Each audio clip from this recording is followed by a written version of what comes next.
সনাতন শাস্ত্র মতে স্বর্গের দেবতাগণ হচ্ছেন অসীম ক্ষমতার অধিকারী। তারা অমর, অবিনশ্বর এবং অজেয়। কিন্তু নিয়তির আয়োজনে কখনো কখনো দিতির পুত্র অসুর ও দৈত্য, দানুর পুত্র দানব এবং ব্রহ্মাসৃষ্ট রাক্ষসগণ হয়ে ওঠেন দেবতাদের চেয়েও বেশি শক্তিশালী। আর এই শক্তিশালী অসুরদের কারণেই যুগে যুগে সংঘটিত হয়েছে দেবাসুরের সংগ্রাম। শক্তিশালী অসুরগণ প্রায়শই স্বর্গরাজ্য আক্রমণ করে বিতাড়িত করেছেন দেবতাগণকে। এমনকি কোনো কোনো সময় এদেরকে পরাজিত করতে নাজেহাল হতে হয়েছে স্বয়ং ত্রিদেবকেও। সনাতন এক্সপ্রেসের আজকের আয়োজনে আমরা এমন 12 জন অসুরের কাহিনী আপনাদের সামনে তুলে ধরতে চলেছি, যারা ছিলেন দেবতাদের চেয়েও অধিক শক্তিশালী এবং তাদের এই শক্তির প্রভাবে তারা পরাজিত করেছিলেন দেবতাদেরকে, স্থাপন করেছিলেন ত্রাসের রাজত্ব এবং সৃষ্টিতে ডেকে এনেছিলেন প্রলয়ের কালো থাবা। সঙ্গত কারণে ভিডিওটির দৈর্ঘ্য একটু দীর্ঘ। তবে এই 12 জন অসুর অসীম শক্তিশালী হওয়ার সত্ত্বেও কিভাবে তারা এই বিপুল শক্তি অর্জন করেছিলেন এবং কি কারণে এবং কিভাবে তাদের পতন ঘটেছিল তা জানার জন্য সম্পূর্ণ ভিডিওটি দেখার অনুরোধ করছি। বজ্রাঙ্গ এবং তারকাসুর। বজ্রাঙ্গ ও তারকাসুর নামক দুই মহাবলশালী অসুরের কাহিনী বর্ণিত হয়েছে মৎস্য পুরাণে। আপনারা জানেন, অদিতির পুত্র দেবতাদের হাতে বারংবার পরাজিত ও নিহত হয়েছেন দিতির পুত্রগণ দৈত্য বা অসুরেরা।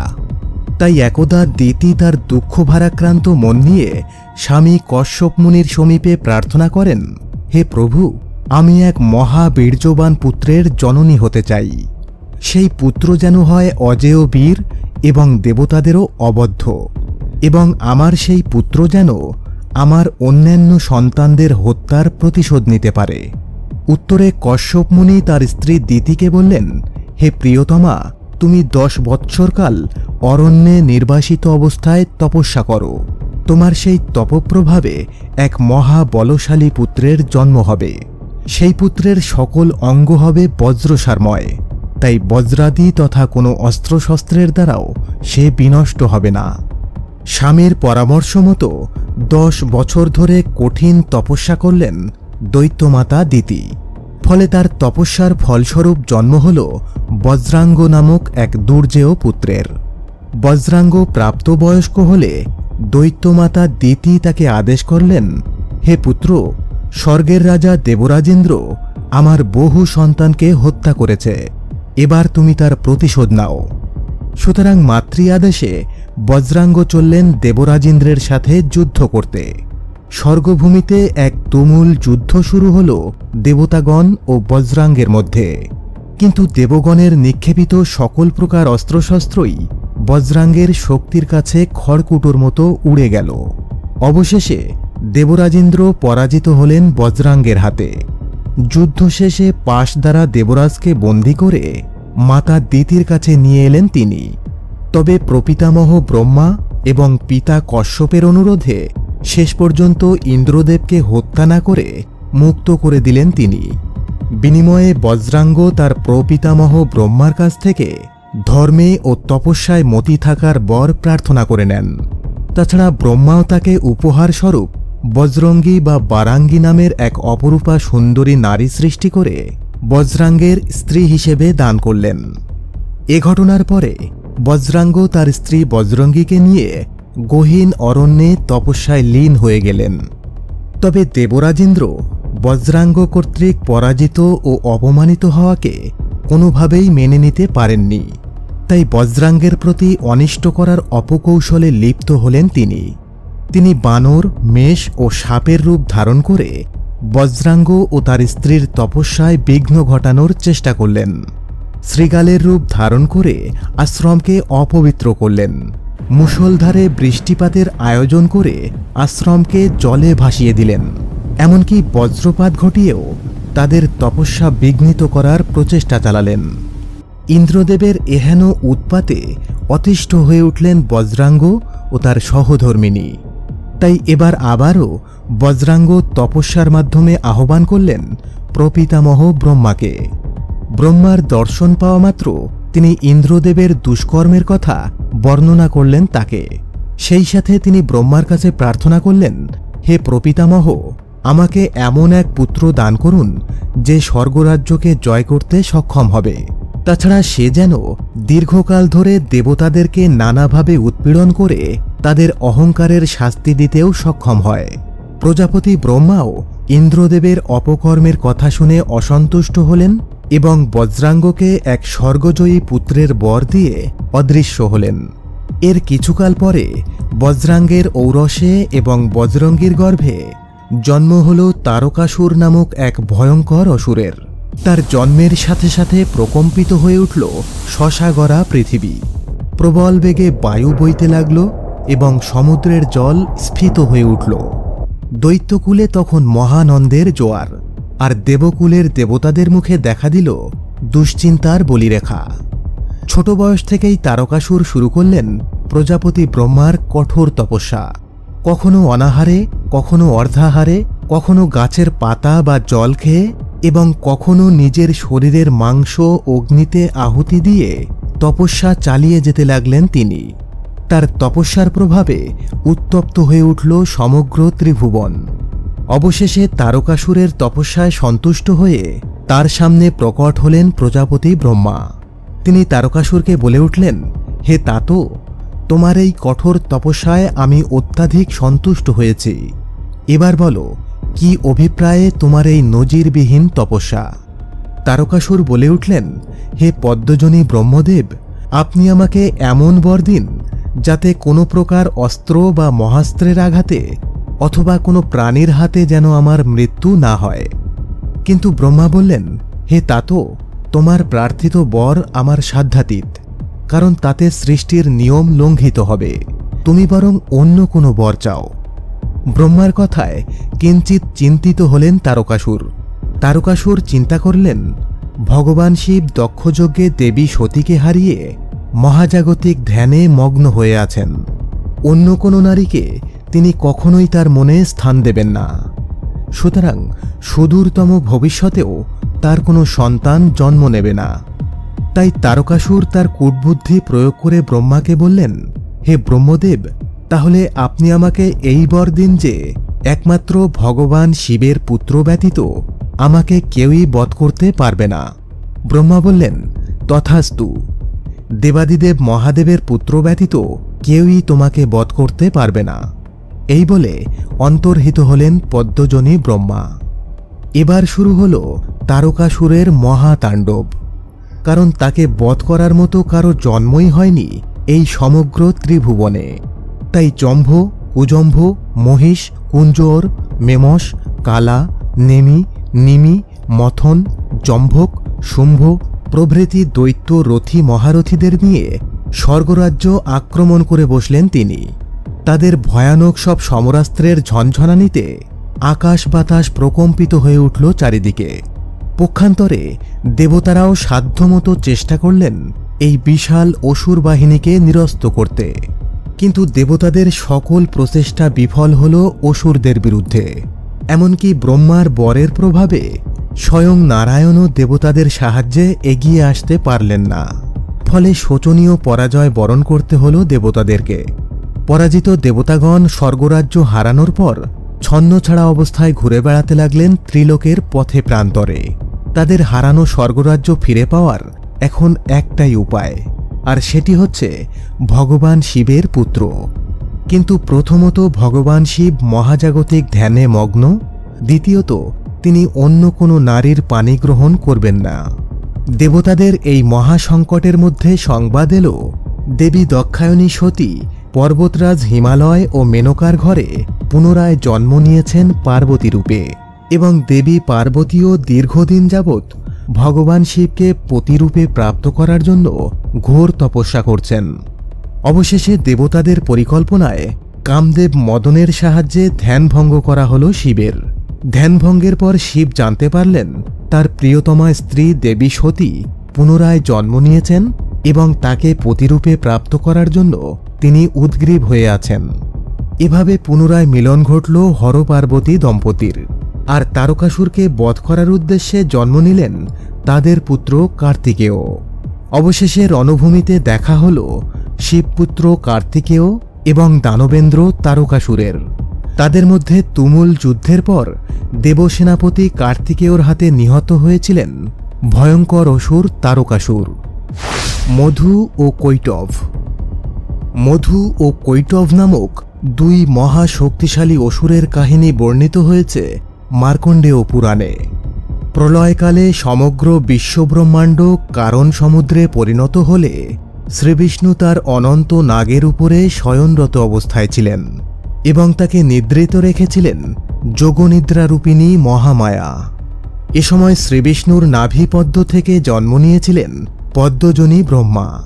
তবে সমস্যা শুরু হল দুই অসুরের আকস্মিক আবির্ভাবের ফলে। যোগনিদ্রারত শ্রীবিষ্ণুর কর্ণমল থেকে জন্ম নিয়েছিলেন এই দুই দুর্বোধ্য অসুর। তাদের নাম মধু এবং কৈটভ। জন্মের পরেই তারা দেখতে পেলেন শ্রীবিষ্ণুর নাভিপদ্মে স্থিত পদ্মজনী ব্রহ্মাকে। এ সময় এই দুই অসুর বিভিন্নভাবে ব্রহ্মাদেবকে উত্ত্যক্ত করতে শুরু করলেন এবং এক পর্যায়ে তারা ব্রহ্মাকে বধ করতেও উদ্যত হলেন। ভীত ব্রহ্মা বিষ্ণুকে জাগরিত করার অনেক চেষ্টা করলেন বটে, কিন্তু যোগনিদ্রায় রত বিষ্ণুদেবকে তিনি কোনোভাবেই জাগরিত করতে পারলেন না।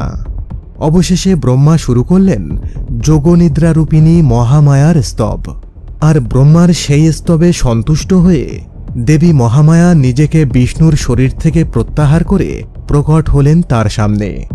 দেবী মহামায়া ব্রহ্মার স্তবের কারণ বুঝতে পারলেন এবং সেই সাথে শ্রীবিষ্ণুর যোগনিদ্রাও ভঙ্গ হল। শ্রীবিষ্ণু দেখতে পেলেন তার এই কর্ণমল থেকে উদ্ভূত দুই অসুর ব্রহ্মাকে হত্যা করতে উদ্যত। তাই অনতিবিলম্বে তিনি অসুরদেরকে তার নিজের সাথে যুদ্ধ করার আহ্বান করলেন।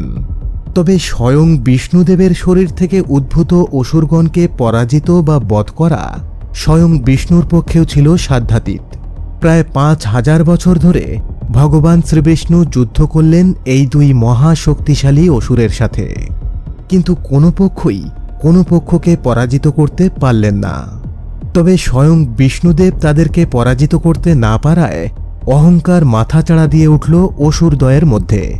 তারা বলে উঠলেন, হে বিষ্ণু, তোমার রণদক্ষতায় আমরা অত্যন্ত সন্তুষ্ট হয়েছি। আমাদের মতো সর্বশক্তিশালী যোদ্ধাদের সাথে তুমি যেভাবে বীরত্বের সাথে যুদ্ধ করেছ তা দেখে আমরা বিস্মিত। বলো হে বিষ্ণু, তুমি আমাদের কাছ থেকে কি বর চাও? শ্রীবিষ্ণু বুঝতে পারলেন যেহেতু এই দুই অসুরের মধ্যে অহংকারের আবির্ভাব ঘটেছে, তাই এরা নিজেরাই এদেরকে বধ করার সুযোগ করে দিতে চায়। আর তাই তিনিও দেরি না করে বলে উঠলেন, হে মধু কৈটভ, তোমরা আমার হাতে বদ্ধ হও, আমাকে এই বর দান করো। বিষ্ণুর চালাকি বুঝতে পারলেন মধু এবং কৈটভ। তবে চালাকিতে তারাও কম যান না। তারা চারিদিকে তাকিয়ে দেখলেন শুধু জল আর জল। দৃষ্টিসীমার মধ্যে জল ব্যতীত আর কিছুই নেই সেখানে। তাই তারাও শ্রীবিষ্ণুকে বললেন, তাই হবে হে বিষ্ণু, তবে আমাদেরকে বধ করতে হবে এমন এক স্থানে যেখানে কোনো জল থাকবে না। অসুরগণ ভেবেছিলেন যেহেতু চারিদিকে জল ছাড়া কোথাও কোনো স্থলভাগ নেই, তাই বিষ্ণুও তাদেরকে বধ করতে সক্ষম হবেন না। তবে শ্রীবিষ্ণুর হাত থেকে রেহাই পাননি তারা। তাদের কাছ থেকে বর পাওয়া মাত্র শ্রীবিষ্ণু নিজের শরীরকে বহুগুণে বর্ধিত করেন এবং এরপর নিজের উরুর উপরে দুই অসুরকে রেখে সুদর্শন চক্র দিয়ে বধ করেন তাদেরকে। আর মধুকৈটবের মেদ থেকেই জন্ম হয়েছিল মেদিনী বা পৃথিবীর। মহিষাসুর। একজন বাঙালি হিসেবে মহিষাসুরের কাহিনী জানেন না এমন মানুষ খুঁজে পাওয়া যায় না। প্রতি বছর মহালয়ার দিনে প্রচারিত মহিষাসুর মর্দিনী থেকে জানা যায় দেবী দুর্গা কর্তৃক মহিষাসুর বধের কাহিনী। মার্কণ্ডেয় পুরাণের দেবী মাহাত্ম্য, কালিকা পুরাণ, শ্রী শ্রী চণ্ডী প্রভৃতি গ্রন্থ থেকে জানা যায় একদা অসুর লোকের অধিপতি রম্ভ পরিকল্পনা করলেন স্বর্গ মর্ত পাতাল জয় করার জন্য। এই উদ্দেশ্যে তিনি তার মাতা দনুর পরামর্শে শুরু করলেন অগ্নিদেবের কঠোর তপস্যা। দীর্ঘকাল ধরে চলতে লাগল রম্ভের সেই তপস্যা। এদিকে দেবরাজেন্দ্র রম্ভের এই তপস্যার হীন উদ্দেশ্য বুঝতে পারলেন, তাই তিনি বহুভাবে বাধাগ্রস্ত করার চেষ্টা করলেন সেই তপস্যাকে। তবে দেবরাজেন্দ্রের কোনো প্রচেষ্টাতেই রম্ভের তপস্যা ভঙ্গ হল না, বরং কিছুকাল পরে রম্ভের তপস্যায় সন্তুষ্ট হলেন অগ্নিদেব। তিনি রম্ভের সম্মুখে উপস্থিত হয়ে তাকে বরদান করলেন, রম্ভের ঔরসে এমন এক মহা পরাক্রমশালী পুত্র জন্মগ্রহণ করবে যে তার অসীম পরাক্রম দ্বারা স্বর্গমর্ত পাতাল জয় করে ত্রিলোকের অধীশ্বর হয়ে উঠবে। এদিকে স্বর্গের এক অপ্সরা অভিশপ্ত হয়ে মহিষী রূপে বিচরণ করছিলেন, আর ত্রিলোক বিজয়ী পুত্র উৎপাদন করার উদ্দেশ্যে সেই মহিষীকেই বিবাহ করেছিলেন সদ্য বরপ্রাপ্ত রম্ভ। এর ফলে রম্ভের ঔরসে এবং মহিষী মাতার গর্ভে জন্ম নিয়েছিলেন মহাশক্তিশালী অসুর মহিষাসুর। জন্মসূত্রেই মহিষাসুর ছিলেন প্রবল বলশালী এবং মায়াবিদ্যায় পারদর্শী। তাছাড়া মহিষী মাতার গর্ভে জন্মগ্রহণ করার কারণে তিনি ইচ্ছেমতো মহিষসহ অন্যান্য রূপও ধারণ করতে পারতেন। তবে ত্রিলোক বিজয়ের বরপ্রাপ্ত হয়ে জন্মগ্রহণ করার পরেও মহিষাসুর তার জন্মের পরপরই ত্রিলোক বিজয়ে ব্রতী হননি, বরং নিজের শক্তিকে বৃদ্ধি করার উদ্দেশ্যে তিনি শুরু করেছিলেন প্রজাপতি ব্রহ্মার কঠোর তপস্যা। স্বর্গের রাজা দেবরাজেন্দ্র এবারও চেষ্টা করেছিলেন মহিষাসুরের এই কঠোর তপস্যা ভঙ্গ করার জন্য। তবে হিংস্র জন্তু জানোয়ার দিয়ে ভয় দেখিয়ে বা রূপসী অপ্সরাদের দ্বারা প্রলুব্ধ করেও কোনো ফল মেলেনি। অবশেষে মহিষাসুরের তপস্যার প্রভাবে তাকে বর প্রদান করতে আসতেই হল প্রজাপতি ব্রহ্মাকে। ব্রহ্মাকে সম্মুখে দেখতে পেয়ে মহিষাসুর তার কাছে চেয়েছিলেন অমরত্বের বর। তবে ব্রহ্মা তাকে অমরত্বের বর না দিয়ে এই বর দিয়েছিলেন যে, হে বৎস মহিষাসুর, আমি তোমাকে এই বর প্রদান করছি যে কোনো পুরুষের হাতে তোমার মৃত্যু হবে না। আর এই বরেই যার পর নাই সন্তুষ্ট হয়েছিলেন মহিষাসুর। তিনি ভেবেছিলেন কোনো পুরুষই যখন তার কোনো ক্ষতি করতে পারবে না, তাহলে নারী তো কোন ছাড়। কিন্তু তিনি ঘুণাক্ষরেও বুঝতে পারেননি যে তার নিয়তিতে নারী তার মৃত্যুর কারণ হবে। যাই হোক, এর পরের কাহিনী আপনাদের সকলেরই জানা। অগ্নিদেব ও ব্রহ্মার বরে বলিয়ান মহিষাসুর এবার হয়ে উঠলেন দাম্ভিক, অত্যাচারী এবং নিষ্ঠুর। তিনি স্বর্গরাজ্য আক্রমণ করে পরাজিত ও বিতাড়িত করলেন দেবতাদেরকে। স্বর্গরাজ্যে শুরু হল অসুরদের রাজত্ব। অন্যদিকে দেবগণ ভীত হয়ে ত্রিলোকের বিভিন্ন স্থানে আত্মগোপন করে বেড়াতে লাগলেন।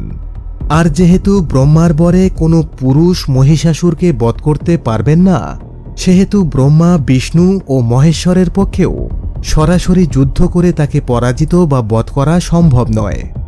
অবশেষে দেবতাদের সম্মিলিত তেজপুঞ্জ থেকে আবির্ভূতা হয়েছিলেন দেবী দুর্গা। দেবতাদের প্রদত্ত অস্ত্রশস্ত্র দ্বারা রণসাজে সজ্জিতা হয়ে মহিষাসুরের বিরুদ্ধে যুদ্ধে নেমেছিলেন তিনি। এরপর 10 দিনব্যাপী চলমান এক রক্তস্নাত যুদ্ধে মহিষাসুরকে বধ করেছিলেন তিনি। শুম্ভ নিশুম্ভ এবং রক্তবীজ। মার্কণ্ডেয় পুরাণের দেবী মাহাত্ম্য থেকে জানা যায় দুজন ভীতি উৎপাদনকারী অসুরের নাম। এরা হচ্ছেন অসুর ভ্রাতা শুম্ভ এবং নিশুম্ভ। শুম্ভ নিশুম্ভ সিদ্ধান্ত নিয়েছিলেন যে যে কোনো মূল্যে ত্রিলোক অধিকার করে তারা দুই ভ্রাতা রাজত্ব করবেন। আর তাই প্রজাপতি ব্রহ্মার তপস্যায় নিযুক্ত হয়েছিলেন তারা। তাদের কঠোর তপস্যায় কেটে গেল হাজারো শীত বসন্ত। অগত্যা তাদের এই তপস্যার ফল প্রদান করতে আসতেই হল প্রজাপতি ব্রহ্মাকে। তার আগমনে উল্লাসিত হয়ে এই দুই অসুর ভ্রাতা দাবি করেছিলেন অমরত্বের বর। তবে ব্রহ্মা তাদেরকে সরাসরি অমরত্বের বর না দিয়ে এই বর দিয়েছিলেন যে কোনো দেব, মানব, দানব কেউই তাদেরকে বধ করতে পারবে না। সুতরাং অমরত্ব এবং ব্রহ্মার দেওয়া বর, এই দুইয়ের মধ্যে আর তেমন কোনো তফাৎ রইল না বললেই চলে। এবার আসি রক্তবীজের কথায়। রক্তবীজ নামক এই ভয়ঙ্কর অসুরের কাহিনী আপনারা অনেকেই জেনে থাকবেন। মহিষাসুরের পিতা রম্ভ এক মহিষের সাথে যুদ্ধে নিহত হন। কিন্তু যখন চিতার আগুনে রম্ভের শরীর দাহ করা হচ্ছিল, ঠিক তখনই সেই চিতাগ্নি থেকে উদ্ভব হয় আর এক ভয়ঙ্কর অসুরের। তার নাম রক্তবীজ। এই রক্তবীজও বহু বছর ধরে তপস্যা করেছিলেন প্রজাপতি ব্রহ্মার। আর তার তপস্যায় সন্তুষ্ট হয়ে ব্রহ্মা তাকে এই বর দিয়েছিলেন যে রক্তবীজের শরীরের এক ফোঁটা রক্ত যেখানে পতিত হবে, সেখানে আরও বহু রক্তবীজের জন্ম হবে, তাই তাকে বধ করা বস্তুত অসম্ভব। পরবর্তীতে এই রক্তবীজ সেনাপতি হিসেবে যোগদান করেছিলেন শুম্ভ নিশুম্ভের সাথে। সুতরাং বোঝাই যাচ্ছে শুম্ভ নিশুম্ভ ও রক্তবীজ এই তিনজনই ছিলেন অবদ্ধ এবং স্বর্গের দেবতাদের চেয়েও শক্তিশালী। যাই হোক, ব্রহ্মার বর প্রাপ্ত হওয়ার পর ত্রিলোকে তুমুল ধ্বংসযজ্ঞ শুরু করেছিলেন শুম্ভ এবং নিশুম্ভ। ত্রিলোক বিজয়ের বাসনায় তারা একে একে পাতাললোক ও মর্তলোক দখল করার পর আক্রমণ করলেন স্বর্গলোকে। দেবতাদের সাথে প্রলয়ঙ্করী যুদ্ধ সংঘটিত হল অসুরদের, আর সেই যুদ্ধে খুব স্বাভাবিকভাবেই পরাজয় বরণ করতে হল দেবতাদেরকে। সেই সাথে আবারও স্বর্গরাজ্যে প্রতিষ্ঠিত হল অসুর রাজত্ব। এর আগে দেবতারা মহিষাসুরের কাছে পরাজিত হলে মহাদেবী দেবী দুর্গারূপে মহিষাসুর বধ করেছিলেন এবং স্বর্গরাজ্য উদ্ধার করেছিলেন। তাই এবারও রাজ্য হারিয়ে অসহায় দেবতাগণ হাজির হলেন কৈলাস পর্বতে মহাদেবীর কৃপা লাভের আশায়। দেবতাদের এই দুর্দশা দেখে দেবী পার্বতীও অত্যন্ত ব্যথিতা হলেন। তিনি তার শরীরের কোষ থেকে সৃষ্টি করলেন এক রণাঙ্গিনী দেবী মূর্তিকে, যার নাম কৌশিকী। এরপর দেবী কৌশিকী এক অতি সুন্দরী নারী মূর্তি ধারণ করে শুম্ভ নিশুম্ভের সেনাপতি চণ্ড ও মুণ্ডের দৃষ্টিগোচর হলেন। চণ্ড ও মুণ্ড এই অপরূপ দেবী প্রতিমার কথা বর্ণনা করলেন শুম্ভ ও নিশুম্ভের কাছে। শুম্ভ নিশুম্ভ দেবীর রূপলাবণ্যের কথা শুনে দেবীকে বিবাহ করার ইচ্ছা পোষণ করলেন এবং তাদের এক দূত মারফত দেবীর কাছে বিবাহের প্রস্তাব প্রেরণ করলেন। কিন্তু দেবী সেই দূতকে জ্ঞাত করালেন যে যে ব্যক্তি আমাকে যুদ্ধে পরাজিত করতে পারবে শুধুমাত্র তাকেই আমি বিবাহ করব। একজন সামান্য নারীর মুখে এরকম অহংবোধ সম্পন্ন কথা শুনে অতিশয় ক্রুদ্ধ হলেন শুম্ভ এবং নিশুম্ভ। তারা ভাবলেন সামান্য নারীকে যুদ্ধে পরাস্ত করতে আমাদের একজন সেনাপতি যথেষ্ট। তাই তারা দৈত্য সেনাপতি ধূম্রলোচনকে প্রেরণ করেছিলেন দেবীর সাথে যুদ্ধ করতে। কিন্তু ধূম্রলোচন রণাঙ্গনে এসে যার দেখা পেলেন তিনি কোনো সাধারণ সুন্দরী নন, বরং উগ্ররূপা মহা আগ্রাসী এক দেবী মূর্তি। এরপর দেবী কৌশিকী ও ধূম্রলোচনের মধ্যে শুরু হয় ভয়ঙ্কর যুদ্ধ। তবে দেবীর উগ্রমূর্তির সামনে খুব বেশিক্ষণ টিকে থাকতে পারেননি ধূম্রলোচন। এক পর্যায়ে দেবীর প্রচণ্ড অস্ত্রাঘাতে পরাজিত ও নিহত হন ধূম্রলোচন। দেবী কৌশিকী কর্তৃক ধূম্রলোচন সংহারের পর এবার শুম্ভ নিশুম্ভ রণভূমিতে পাঠালেন চণ্ড ও মুণ্ড নামক দুই ভয়ানক অসুরকে। বিপুল পরিমাণ অশ্ব, গজ, পদাতিক, রথী ও মহারথীদের নিয়ে যুদ্ধভূমিতে প্রবেশ করলেন চণ্ড ও মুণ্ড। এ সময় দেবী কৌশিকী তার শরীর থেকে সৃষ্টি করলেন কৃষ্ণবর্ণ এক ক্রুদ্ধ দেবী মূর্তিকে। ভীষণা দর্শনা এই দেবী রণভূমিতে প্রবেশ করেই তার রণহুঙ্কারে প্রকম্পিত করে তুললেন চারিদিক। এরপর অসুর বাহিনীর সৈন্য সামন্তকে গলধকরণ করতে লাগলেন তিনি। এক পর্যায়ে তিনি সম্মুখীন হন চণ্ড ও মুণ্ডের। এরপর দেবীর সাথে প্রলয়ঙ্করী যুদ্ধ সংঘটিত হয় এই দুই অসুরের। তবে যুদ্ধের এক পর্যায়ে চণ্ড ও মুণ্ডের শিরচ্ছেদ করে দেন উগ্ররূপা কৃষ্ণবর্ণা এই দেবী। চণ্ড ও মুণ্ড নামক এই দুই অসুরকে বধ করার জন্য দেবী কৌশিকী এই নবসৃষ্টা দেবীর নামকরণ করেছিলেন দেবী চামুণ্ডা। তবে দেবী চামুণ্ডা মতান্তরে দেবী কালিকা নামেও জগতে প্রসিদ্ধ। এদিকে চণ্ডমুণ্ড বধের পর রণভূমিতে ছুটে এসেছিলেন অগণিত অসুর যোদ্ধারা। দেবী কৌশিকী তখন নিজের শরীর থেকে সপ্তমাতৃকা তথা দেবী ব্রাহ্মণী, দেবী মাহেশ্বরী, দেবী কৌমারী, দেবী বৈষ্ণবী, দেবী বারাহী, দেবী নারসিংহী এবং দেবী ঐন্দ্রীকে সৃষ্টি করলেন। এই দেবীগণ অগ্নিমূর্তি হয়ে অসুরদের রক্তে লাল করে দিলেন সমস্ত রণভূমি। প্রথমে ধূম্রলোচন এবং পরে চণ্ডমুণ্ড সহ অসংখ্য অসুর যোদ্ধা নিহত হওয়ার পর এবার রণভূমিতে এলেন রক্তবীজ। শুরু হল দেবী কৌশিকের সাথে রক্তবীজের যুদ্ধ। তবে দেবীর পক্ষে রক্তবীজকে পরাজিত করা সম্ভব হচ্ছিল না, কারণ দেবী কৌশিকী একবার তাকে বধ করলে তার শরীরের রক্ত যেখানে পতিত হয় সেখান থেকে আরও বিপুল পরিমাণ রক্তবীজের সৃষ্টি হতে থাকে। ফলে রক্তবীজের সংখ্যা বাড়তেই থাকে রণাঙ্গনে। একসময় দেবী কৌশিকী দেবী চামুণ্ডাকে পরামর্শ দিলেন, হে দেবী, আমি একটি রক্তবীজাসুর বধ করার সাথে সাথে তুমি তার রক্ত এমনভাবে পান করো যাতে রক্তের একটি ফোঁটাও মাটিতে না পড়ে। এরপর সমস্ত রণভূমি জুড়ে মাতা চামুণ্ডা বিছিয়ে দিয়েছিলেন তার রক্তলোলুপ জিহ্বা। ফলে রক্তবীজের রক্ত আর মাটিতে পতিত হওয়ার সুযোগ পায়নি। আর এভাবে একটি একটি করে সমস্ত রক্তবীজকে বধ করেছিলেন দেবী চণ্ডী। এদিকে তুমুল সংগ্রাম করে রক্তবীজকে বধ করার পর দেবীপক্ষ যখন শ্রান্ত এবং ক্লান্ত, ঠিক তখনই শুম্ভ তার ভ্রাতা নিশুম্ভকে পাঠিয়েছিলেন যুদ্ধক্ষেত্রে। শুম্ভ জানতেন যেহেতু তারা দুই ভ্রাতা কোনো দেব, মানব বা দানব দ্বারা বদ্ধ নন, সেহেতু নিশুম্ভকে যুদ্ধ করতে পাঠিয়ে কিছুটা আশ্বস্ত হয়েছিলেন তিনি। তবে তিনি কল্পনাও করতে পারেননি যে তারা দুই ভাই কোনো দেবের হাতে বদ্ধ না হলেও দেবীর হাতে অবশ্যই বদ্ধ। তাই কিছুক্ষণ পরে দেবী দুর্গার সাথে প্রচণ্ড যুদ্ধে যখন নিশুম্ভ নিহত হলেন, তখন প্রমাদ গুনলেন শুম্ভ। ভাতৃবিয়োগের যন্ত্রণায় ক্লিষ্ট হয়ে শুম্ভ দেবীকে উদ্দেশ্য করে বললেন, হে দেবী, তুমি গর্ব করো না, কারণ তুমি অন্যের সাহায্যে এই যুদ্ধে জয়লাভ করেছ।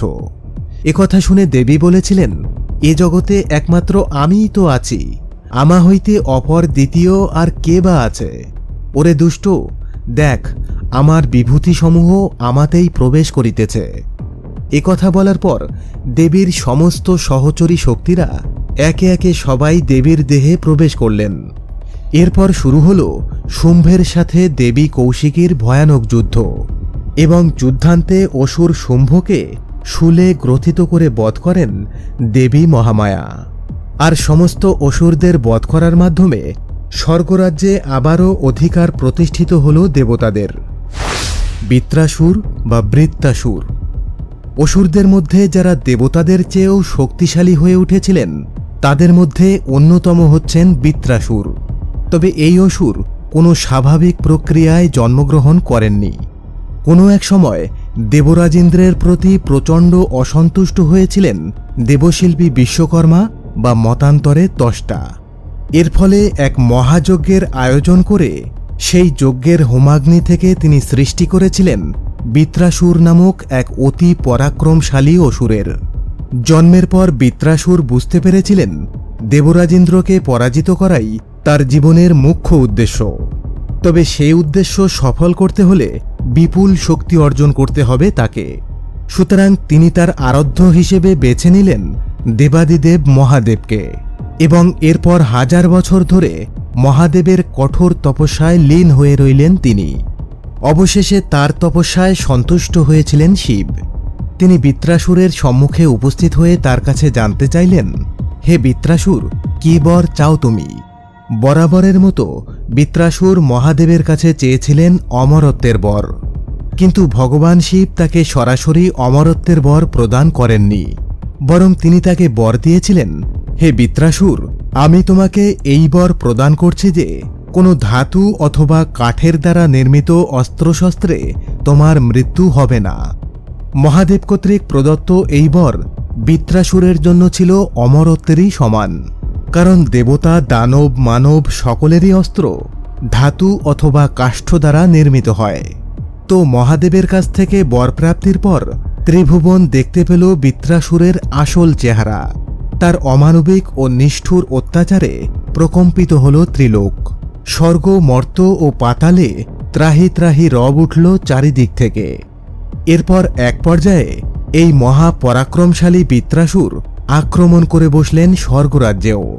স্বর্গরাজ্যের দেবতারাও সর্বশক্তি দিয়ে প্রতিরোধ করার চেষ্টা করলেন সেই দুর্দণ্ড প্রতাপশালী অসুরকে, কিন্তু তাদের সকল প্রকার অস্ত্রশস্ত্র তৃণসম আঘাত হানতেও ব্যর্থ হল বৃত্রাসুরের বিরুদ্ধে। রণাঙ্গনে নজিরবিহীন তাণ্ডবের দামামা বাজিয়ে বিজয় রথে অগ্রসর হলেন বৃত্রাসুর। ফলশ্রুতিতে দেবগণ হলেন পরাজিত এবং স্বর্গরাজ্য থেকে নিষ্কাশিত ও বিতাড়িত।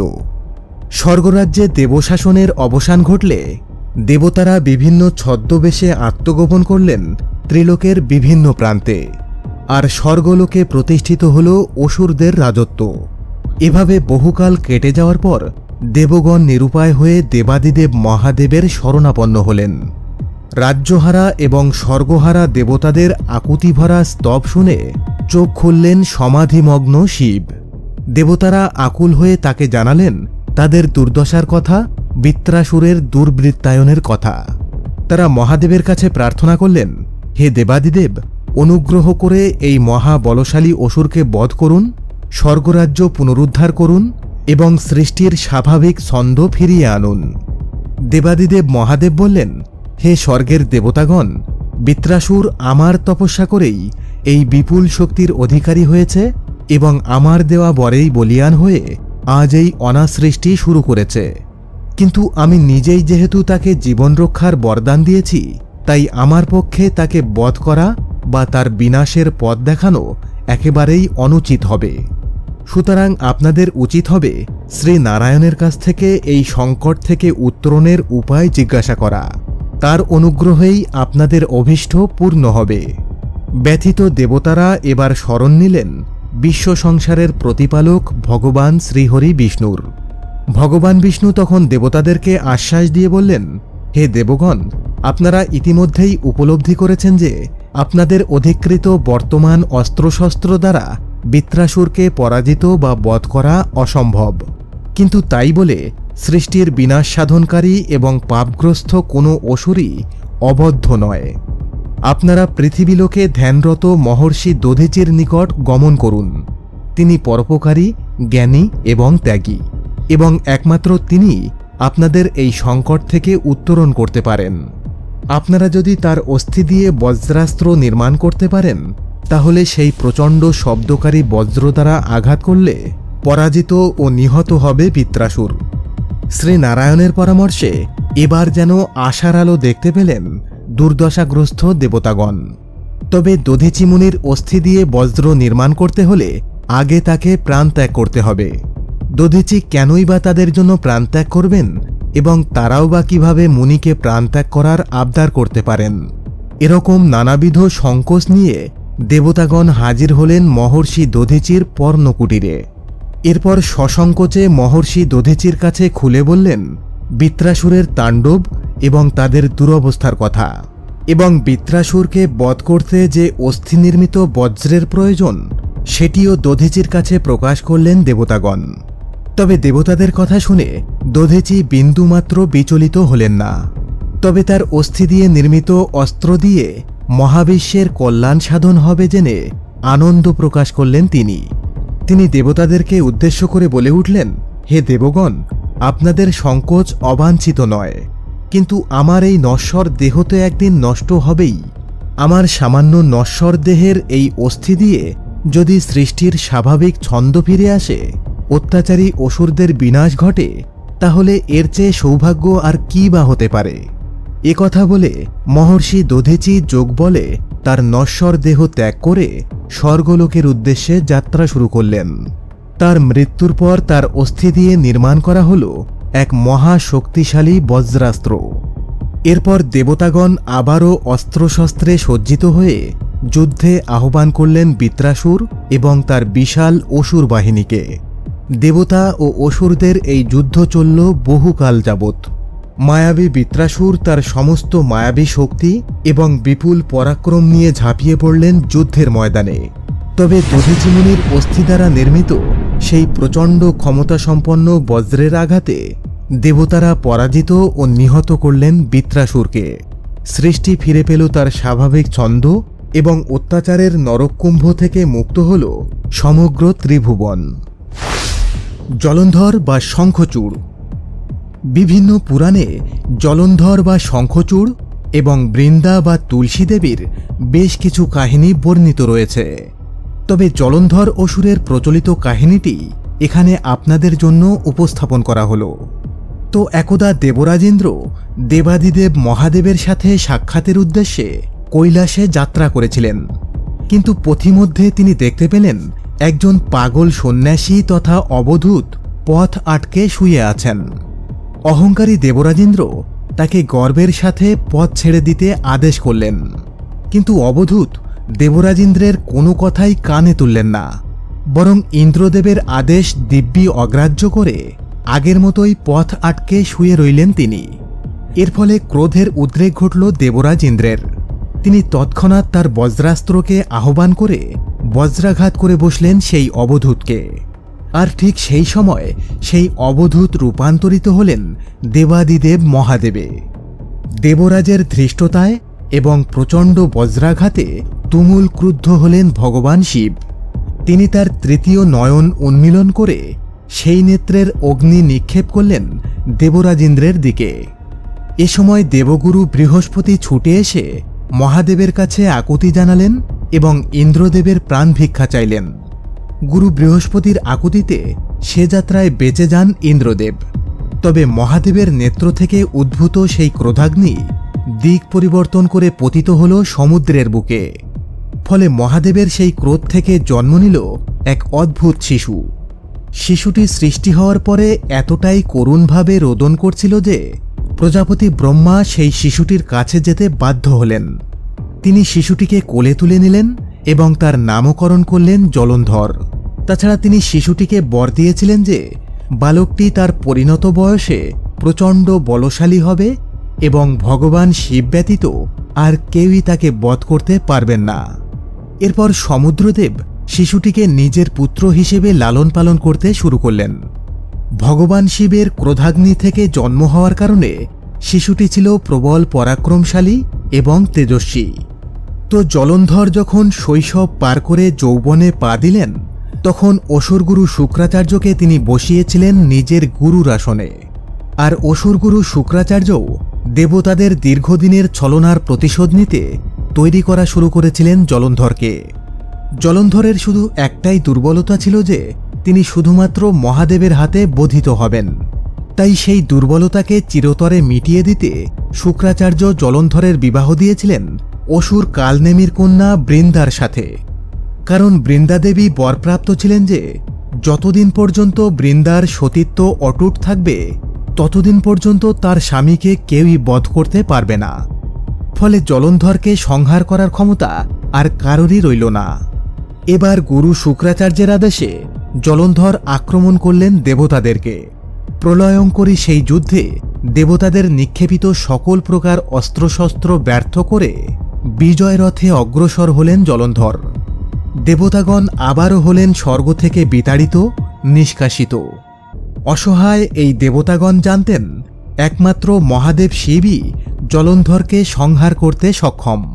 তাই তারা দেবাদিদেব মহাদেবকে অনুরোধ করলেন জলন্ধরের প্রকোপ থেকে দেবতাদেরকে রক্ষা করতে এবং স্বর্গরাজ্যে পুনরায় দেবতাদের অধিকার প্রতিষ্ঠিত করতে। দেবতাদের আকুতিতে জলন্ধরের সাথে যুদ্ধে লিপ্ত হলেন মহাদেব। কিন্তু দীর্ঘকাল যুদ্ধের পরেও তাদের কেউ কাউকে পরাজিত করতে সক্ষম হলেন না। তো এই যুদ্ধের পরিণতি দান করতে এবার এগিয়ে এলেন জগতের প্রতিপালক ভগবান শ্রীহরি নারায়ণ। তিনি বুঝতে পারলেন জলন্ধরের স্ত্রী বৃন্দার সতীত্ব নাশ না করতে পারলে জলন্ধরকে পরাজিত করা অসম্ভব। তাই তিনি জলন্ধরের ছদ্মবেশে হাজির হলেন বৃন্দা দেবীর গৃহে।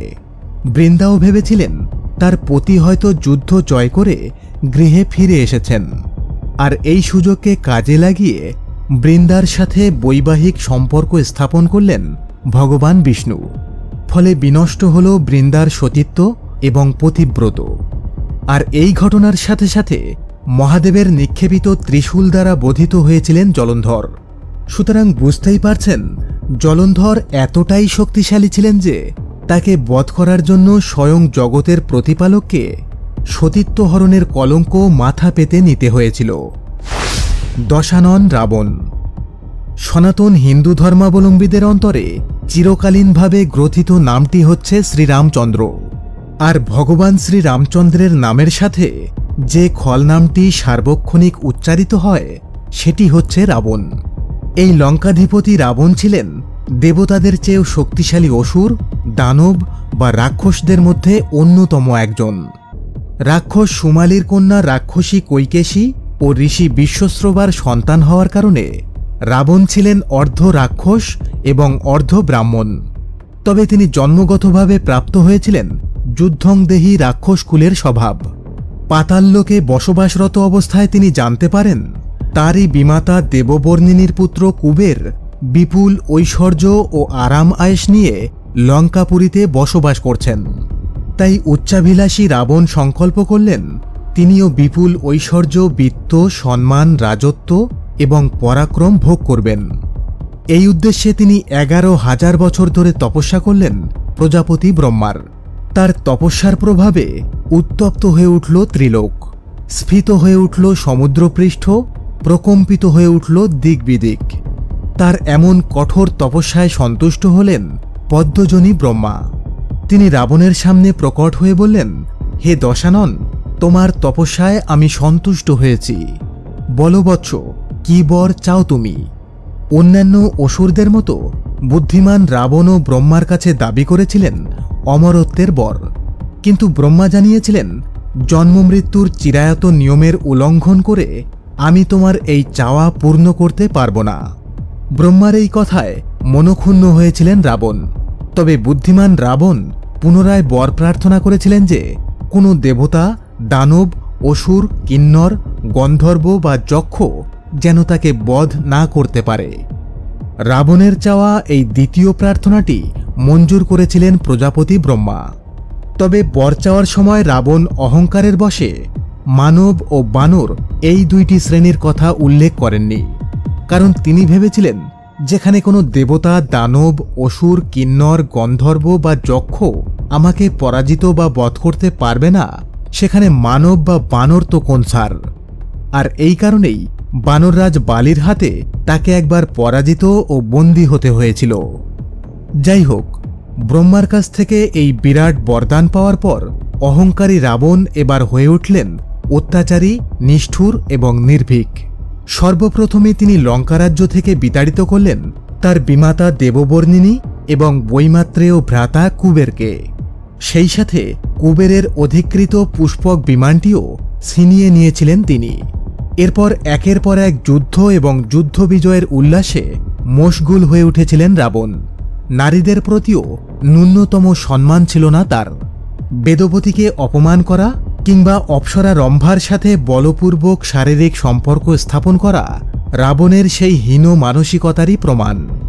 সেই সাথে ব্রাহ্মণদের যজ্ঞস্থল নষ্ট করা, রথী মহারথী রাজাদেরকে যুদ্ধে পরাজিত করে বিনা কারণে তাদেরকে হত্যা করা সহ অসংখ্য হত্যা, লুণ্ঠন, পরস্ত্রী সম্ভোগ, অত্যাচার ও নিষ্ঠুরতা প্রভৃতি কর্মের সাথে জড়িত ছিলেন রাবণ। এমনকি তার পুত্র মেঘনাদের জন্মের সময় তিনি নবগ্রহকে পরাজিত ও বন্দী করেছিলেন। এ সময় তিনি শনিদেবকে যুদ্ধে পরাজিত করে তাকে মারাত্মকভাবে আহতও করেছিলেন। বলা হয়, রাবণের এই যুদ্ধংদেহী মনোভাব থেকে বিরত রাখতে তার স্ত্রী মন্দোদরী শতরঞ্জ নামক একটি খেলার উদ্ভাবন করেছিলেন, যা বর্তমান দাবা নামে পরিচিত। তবে রাবণের অনাচার এরকম বহুগুণে বৃদ্ধি পেলেও ব্রহ্মার দেওয়া বরের কারণে ত্রিদেব সহ স্বর্গরাজ্যের কোনো দেবতাই তাকে বিনাশ করতে সক্ষম ছিলেন না। আর তাই জগতের প্রতিপালক ভগবান শ্রীবিষ্ণু এবার অবতার ধারণ করেছিলেন রাম রূপে। নিখুঁত পরিকল্পনায় শ্রীবিষ্ণু রচনা করেছিলেন রাবণ বধের নাটক। রাবণের পরস্ত্রীর প্রতি মোহকে কাজে লাগিয়ে টোপ ফেলেছিলেন তিনি। তবে আপাতদৃষ্টিতে রাবণ বুদ্ধিমান হলেও তিনি তার জীবনের সবচেয়ে বড় মূর্খামি করেছিলেন সীতাহরণের এই টোপ গিলে। আর এই অপকর্মের দ্বারাই 16 কলা পূর্ণ হয়ে যায় তার। আর এরপরের রামরাবণের যুদ্ধের কাহিনী আপনাদের সকলেরই জানা। মাতা সীতাকে উদ্ধারের জন্য বিশাল বানর সেনা নিয়ে রাবণকে বধ করেছিলেন রামরূপী ভগবান বিষ্ণু। মেঘনাদ। এবার আসি রাবণের পুত্র মেঘনাদের কথায়। অসীম শক্তিশালী মেঘনাদ রাবণের মতোই ছিলেন মহাপরাক্রমশালী এবং ত্রিদেব ব্যতীত অন্য সকল দেবতা, মানব, দানব, যক্ষ, রাক্ষস, অসুর ও অন্যান্য সৃষ্টির মধ্যে সর্বাপেক্ষা শক্তিশালী। সনাতন ধর্মীয় পৌরাণিক ইতিহাসে তিনি এ যাবৎকালের একমাত্র অতি মহারথী হিসেবে পরিগণিত হন এবং বীরত্বের শ্রেণীবিভাগে শুধুমাত্র মহামহারথীগণ তথা ব্রহ্মা, বিষ্ণু, মহেশ্বর ছাড়া অন্য সকলের চেয়ে তিনি শ্রেষ্ঠ যোদ্ধা। তো মেঘনাদ যখন মাতৃগর্ভে, তখন তার পিতা রাবণ সিদ্ধান্ত নিয়েছিলেন যে কোনো মূল্যে তিনি তার অনাগত সন্তানকে অজেয় এবং সর্বোচ্চ শক্তিশালী হিসেবে গড়ে তুলবেন। আপনারা অনেকেই জানেন, মহাজ্ঞানী রাবণ ছিলেন চতুর্বেদ ও জ্যোতিষশাস্ত্রে অত্যন্ত সুপণ্ডিত। তাই মেঘনাদের জন্মের সময় তিনি নবগ্রহকে বন্দী করেছিলেন, যাতে তার পুত্রের জীবনে কোনো গ্রহের কুপ্রভাব না পড়তে পারে। যাই হোক, মেঘনাদ তার জন্মের পর বজ্রের ন্যায় শব্দ করেছিলেন বলে তার নাম হয়েছিল মেঘনাদ। আবার অন্য মতে তিনি মেঘের আড়ালে লুকিয়ে গম্ভীর নাদ সহকারে যুদ্ধ করতে পারতেন বিধায় তার নাম দেওয়া হয়েছিল মেঘনাদ। দেবরাজ ইন্দ্রকে পরাজিত করার জন্য তার নাম হয়েছিল ইন্দ্রজিৎ, এবং তার মাতা মন্দোদরীকে দেওয়া ভগবান শিবের বরের কারণে তার নাম হয়েছিল কানিন। বাল্যকাল থেকেই পিতার আদেশে শক্তি অর্জনে ব্রতী হন মেঘনাদ। গুরু শুক্রাচার্যের দিক নির্দেশনায় তিনি মহামায়ার আরাধনা করে লাভ করেন অতুল্য মায়াবল। দুঃসাধ্য মহেশ্বরযজ্ঞ সম্পাদন করে পশুপতির কাছ থেকে লাভ করেন বিভিন্ন বর এবং মায়াবিদ্যা। অন্যদিকে তিনি অগ্নিষ্টম, অশ্বমেধ, রাজসূয়, গোমেধ, বৈষ্ণব প্রভৃতি সপ্তযজ্ঞ সম্পন্ন করেন এবং কামাচারী আকাশগামী সন্দন, তামসী মায়া, অক্ষয় তুনির, শক্তিশেল এবং শত্রুনাশক বহুবিধ অস্ত্রশস্ত্র লাভ করেন। ফলে বাল্যকাল থেকেই মেঘনাদ হয়ে ওঠেন দুর্ধর্ষ এক যোদ্ধা। বিপুল শক্তি, অভেদ্য মায়াজাল ও অপ্রতিরোধ্য অস্ত্রশস্ত্র লাভ করার পর রাবণের মতো তিনিও বহু যুদ্ধে জয়লাভ করেন। একদা নাগরাজ শেষনাগকেও যুদ্ধে পরাজিত করেন মেঘনাদ। এরপর শেষনাগের কন্যা সুলোচনাকে বিবাহ করেছিলেন তিনি।